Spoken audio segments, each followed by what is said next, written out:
Thank you and welcome to the show this morning. The topic this morning is Nigeria, West Africa, and Islamic terrorism. And we're fortunate to have with us to talk about Nigeria, West Africa, and Islamic terrorism, Dr. LMadu1. And Dr. LMadu1, you are in a real sense no stranger to what we do here at Comments every Sunday morning and Saturday morning. And we're so delighted to have you here once more to talk about what I consider to be a very, very important issue, and that is West Africa. And I think we've done items on West Africa earlier, talking about the drug cartels and the real serious threat that poses to the United States and other areas. Mm-hmm. And now we're talking about Nigeria, West Africa, and Islamic terrorism. And so why don't you get us started by simply giving us an overview in terms of Islamic terrorism in Nigeria, West Africa, and not only there, but throughout the entire continent of Africa. Thank you. Thank you. As usual, I'm glad to be here, to talk about this very important topic in view of what happened, last year, in December last year, the attempted hijacking, which brought to the fore, the problem of Islamic militancy in West Africa. Prior to that, we've read about the bombing of American embassies in Tanzania, in Kenya, and other places. But the event of last December, crystallized, brought it home to the United States directly of the threat of Islamic militancy. There is a real threat to the United States, you believe, from within that context? Absolutely. The problem is that Islamic militancy and terrorism per se in West Africa has been under the lid, has been kept under the lid as if it didn't exist. But for those, who've been at the receiving end of it, can tell you it's been there.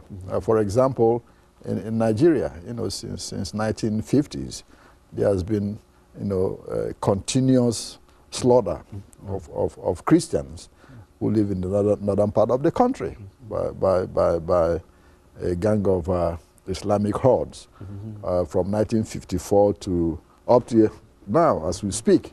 That mayhem is still continuing. And the reason, nothing has happened is because nobody has been prosecuted. Not a single soul has been prosecuted since then. And it seems to me, though, Dr. LMadu1, that the world does not know anything about it. I mean, all of these things are going on, yet and still we don't get any kind of information. Now, explain, deal with all of that. A lot of it, concerns internal politics and some also external politics. If you remember, Nigeria was under the control of the British colonialists. When they left, they chose to implant, the Islamic north of the country in power. And since then, there has been problems, arising from Islamic militancy. Those Christians who live in northern part of the country, who are predominantly Igbo or Yorubas, have been under intense pressure from Islamic terrorists. That's what you call them, since then. Crystallizing in 1966, when several thousands of Nigerian citizens who predominantly are Christians and Igbo from the south of the country were slaughtered en masse. Nothing happened. That's exactly what led, to the Nigerian Civil War, to the secession of the eastern part of the country, because they were tired, of being killed and nothing done about it. We talk of state terrorism.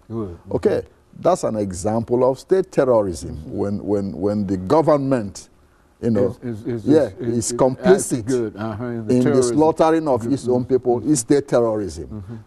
Now we in the United States say, okay, we have several governments that are sponsoring state terrorism outside, but internally you have internal state terrorism as well as external.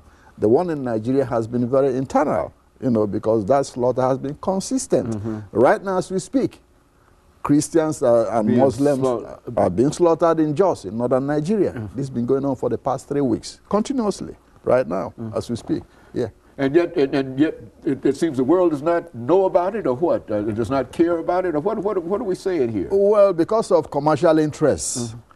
You know, the British government knew about all this, even the American government knew about all this, but they couldn't do anything because they said it was British spheres of influence. And the British government is more interested in its economic interests, oil and all the rest, and not, you know, about the lives of his citizens.